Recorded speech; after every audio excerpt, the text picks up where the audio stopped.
Hi guys. Hi. Okay, this diary is like way too heavy for the stand.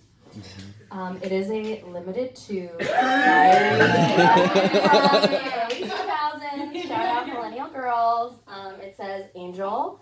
It's all about me, too cute, friends, and limited to. So my parents got it for me. I grew up in New Jersey in the suburbs. And I was an only child, a daughter of two moms, and woohoo! Yes, it was amazing. It was like the Golden Girls, so obviously in the early 2000s in suburban New Jersey, like growing up, I was like 8 years old. I didn't really know yet like what the relationship between my parents were, so I just thought that like Donna was this woman who's like my mom's best friend who slept in the same bed as her, and it was like that's what best friends do. We live together. So I wrote down, like in this book there is, hold on, I can't do this at the same time. There are can you hear me? Yeah. Okay. Yes. There are pages that you fill out that's like my generation, my world, and like things you just like fill in the answers. And so it's like a great little time capsule. And I of course knew, oh right, this was 2001 because one of the things that I filled out was most important event that happened this year was my birthday and September 11th. So obviously I had my priorities straight. But another thing that I filled out was called If I Were Famous. Famous favorites. This is what the page looks like. It's beautiful. So obviously the first part was, if Hollywood filmed the story of my life, what is she thinking would be the title of the movie. Ally McBeal would play me. Jodie Foster would play my mom. Great. Jennifer Lopez would play my dad. So clearly there's like a little bit that I was like starting to figure out, like just starting to question, like putting the pieces together, but that was something that I particularly enjoyed. Next, I'm going to read from this notebook, which I was a little bit older. Fourth grade. This is entitled Essay. I was a really intense child growing up. I didn't like to get in trouble. I think the most I ever got in trouble was when I called somebody stupid in class, and like that was, I will never forget that. I rue the day that I ever called somebody stupid. I got lunch detention. It was like really bad. So I wrote this essay one day after our whole class got in trouble. When we had a substitute teacher, and we clearly did not respect the substitute, and I was very upset about it, and I was mortified at the way my class behaved, so I wrote a manifesto about it in my diary. Yesterday we had a substitute teacher because Miss Kuprian was sick. Unfortunately, some people in the class did not behave well. These children were talking and fooling around. They were being disrespectful to the sub. It is also extra hard for a substitute to teach because she doesn't know the class very well, and she is there to teach, just like Mrs. Kuprian, and she is not there to babysit us when the teacher is gone. When there is a sub, we should try to make it easier for her and not harder by her having to talk over our voices and telling us more than once to do something, like lower our voices or put our books away. We should know better that when our principal has to come into our classroom because our voices are too loud, we should be quiet for the rest of the day. It is a shame. It is a shame for the people who kept on talking after Mr. Soriano is the principal, after Mr. Soriano had to come into our classroom and yell at us. We should treat substitutes with more respect. We can do this by paying attention in our class and raising our hands instead of calling out. Also, the substitute should only have to say something once before we do it. This is how we should behave when there is a sub in the class. I felt very strongly. clearly that I was 9 years old, I was in 4th grade. I couldn't talk to any of my friends about it, clearly, because they would not have felt the same way. Okay, so moving on, I'll read you one more. Manifesto, a little bit older, now I'm 13, still as intense.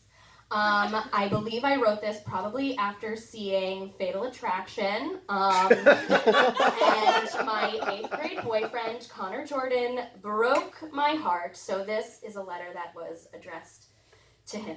I think it was in 2006, because the page before it says, oh, lost my page now. Oh, it says, Country Roads 06, never forget. That was my day camp. I do not remember anything that happened that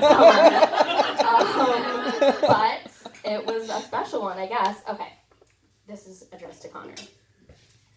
Okay, you seriously have a fucking problem. I mean, who the hell do you think you are? Walking all over my heart like you own it, then abandoning it like you're so ashamed. You are a coward hiding behind all those lies. And guess what? I'm the only one who cares. Yeah, I could tell you myself, but I prefer to have my heart beating in one piece, thank you. I don't need you. I had so much going for me. I was better off when I had forgotten all about you. But something in the back of my mind brought you back, and then I couldn't let go. I couldn't help but thinking, what if? And you knew it all along, you filthy, rotten son of a bitch. You knew how I felt all along, and you chose to use your knowledge in a way that could only hurt me. Yeah, I could pretend too, but the truth is I've been pretending the whole time.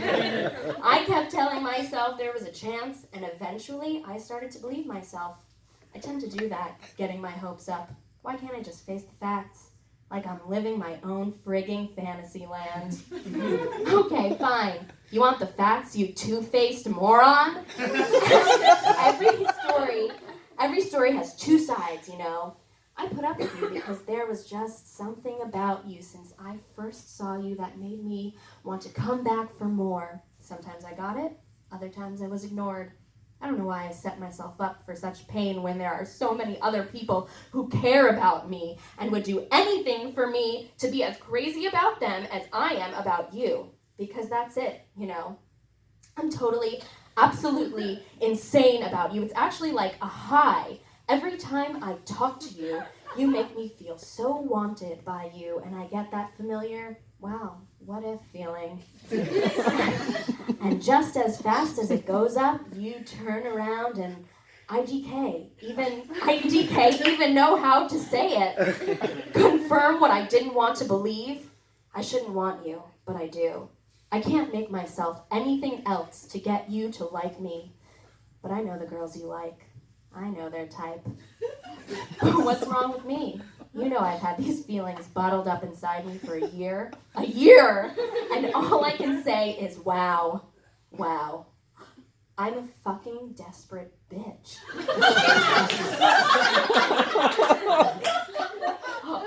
But it was you who made me that way. It was you who made me that way. You made me want to push away everyone I had, wanted, and could have had just to take my chances of having you. And you blew them for me. Thanks a lot. I deserve so much better than you. But we are alike. We are alike in a way. We're good actors. Thank you. We always put on a show to impress, but that's also the thing that pushes people away from us. There are so many thoughts. Okay, plain and simple. I am reaching out to you because you are just like me. Everyone knows us for people we aren't, really. I know this about you. You may think I don't know shit about you, but I do, because I'm the same way, and that's why I want to be with you always. Always. 13? Oh my God. My boyfriend's in the audience. I feel this way about you. I'm the same way. That is why I want to be with you always. Because me and you, we have potential to understand each other. Really understand. I may not be able to let you go yet, but you just made me realize something. Signed, Kay. Great, so that's it. I'm done.